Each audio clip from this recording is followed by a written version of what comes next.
I want to call something to your attention that we all know intuitively, whether or not you've thought about it explicitly. You go around the world and you find times and places where nations have excelled in one subject or another.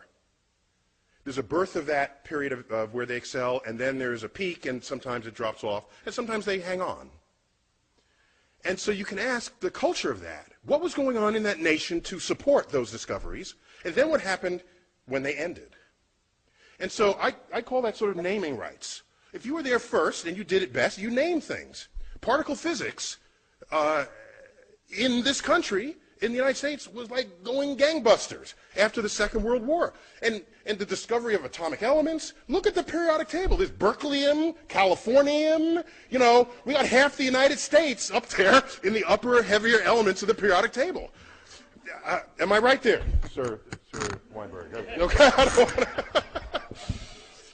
That's not because the world liked California or Berkeley. It's because the work was done here. It's because there was an effort to excel in just those subjects. And it shows up in other ways. Well, I'll give you just briefly. You know, part of the naming rights is that you don't have to name it. So, for example, while we didn't invent the internet, we certainly exploited it here in America. We did that sort of first and best. And so your email address does not end in .us. Everybody else is in the world. They got to say what country they came from. We don't. Okay? It's simple, but it's the consequence of being there first and doing it better than anyone had done it before. Do you know that the British postage stamp is the only postage stamp in the world that does not identify the country of origin? Because they invented postage stamps. So why should they have to say what country it is? It's their invention. Okay? Check them out. It's just the facts of this. The constellations of the night sky. It's the Greek and Roman, and it's lasted to this time because they did a really good job thinking that stuff up. All the mythologies of the heavens, that really stuck with us. All right, so I'm going to make a larger point. Not to get gratuitous on you here, but September 11, 2001, as we all know, this was going on in New York City. This is the view outside of my window. I live 4 blocks from ground zero. Excuse me, this is the corner of the building in which I live. I went outside to get this view. I was at the time judging whether I should go collect my daughter, who was in an elementary school 2 blocks north of the North Tower. North is to the right in this picture. So I want to get a closer view with a highly magnified zoom lens to see what, while that was happening, the plane flew into the South Tower. And so no one was thinking terrorism until the second one was hit. The first one was just sort of a bad tragedy. And so these are just 3 frames from my camcorder. This is at t = 0. This is 1 second, well, like actually a fraction of a second. The plane was moving probably 500 miles an hour. And just to understand, the black building, that black sort of monolithic building, that is 50 stories tall.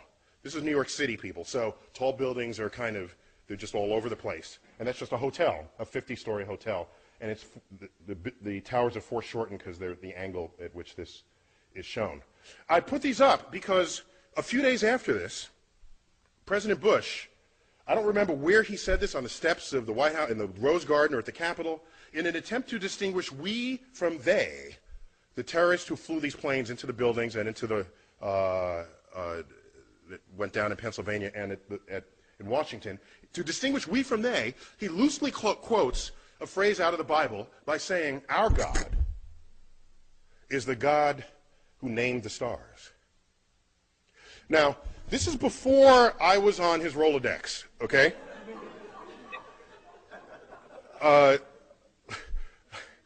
Because I could have helped him out there.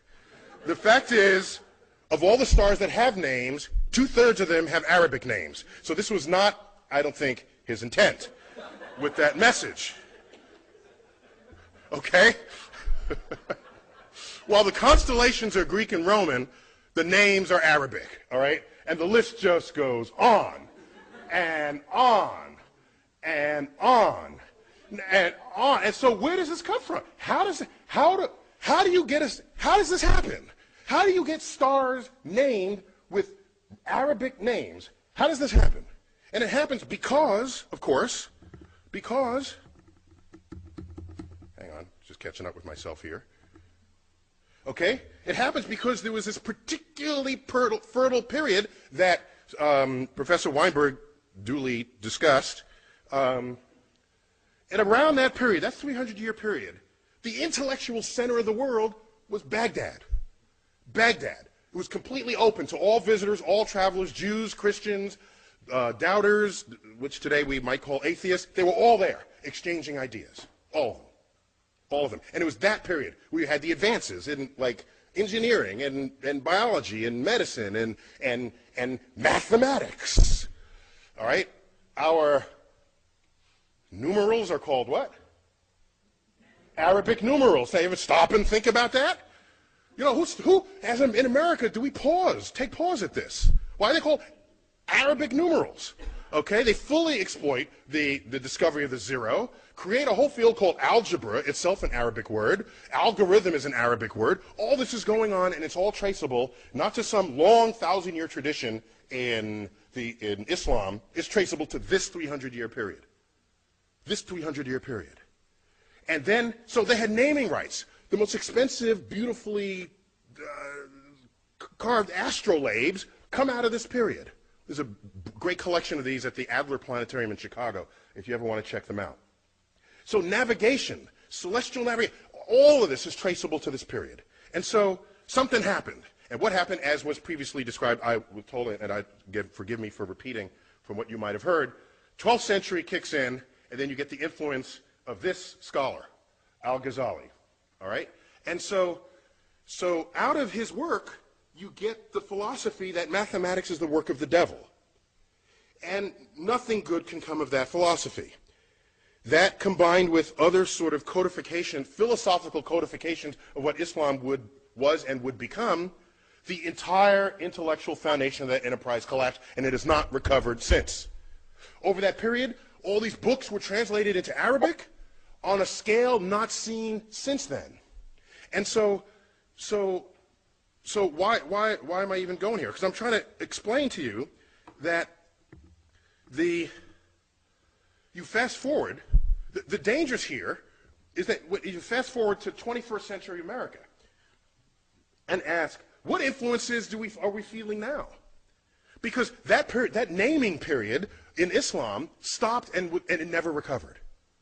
Because the way of thinking about the natural world, revelation replaced investigation. Okay? So I fast forward to 21st century, and what do you find? You get things like this. Okay? This is in America. All right? So now, what I find interesting is it's a level of passion that it requires to actually do it. You got to like pay for this. Okay? A sensitivity to the money aspect of it. But we all know tomorrow's economies will be founded on innovations in science and technology, and of course that gets cut short if we lose our civilization, as what happened in Islam in 1100. And the last thought I'll leave you with, which concerns me greatly, if you do the math, okay?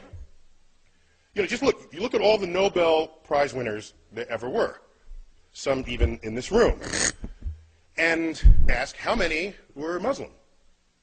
And it's like one, maybe two.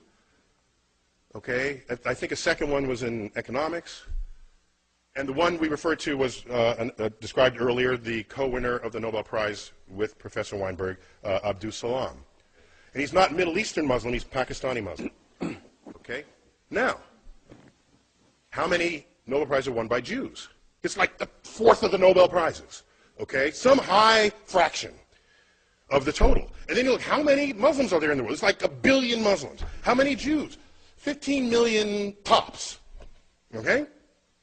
So you could ratio these numbers. Had Islam not collapsed in its intellectual standing in the year 1100, and you just do the ratios, they would have every single Nobel Prize today.